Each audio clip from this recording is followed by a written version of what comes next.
নিম্নচাপ যেটা তৈরি হয়েছিল সেটা বর্তমানে উড়িষ্যা সংলগ্ন ছত্তিশগড়ের কাছাকাছি অবস্থান করছে, অর্থাৎ দক্ষিণবঙ্গ থেকে অনেকটাই দূরে রয়েছে।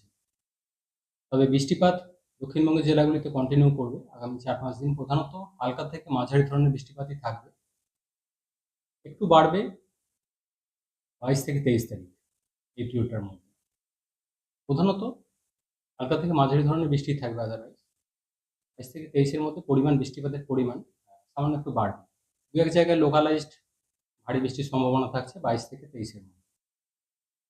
কলকাতা পার্শ্ববর্তী অঞ্চলে প্রধানত হালকা থেকে মাঝারি ধরনের বৃষ্টিপাত অন্যান্য জেলাগুলির মতোই আগামী 4-5 দিন থাকার সম্ভাবনা রয়েছে।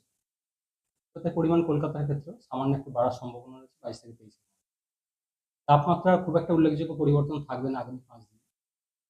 কলকাতা পার্শ্ববর্তী অঞ্চলে দিনের সর্বোচ্চ তাপমাত্রা 32 ডিগ্রি কাছাকাছি, সর্বনিম্ন 27 ডিগ্রি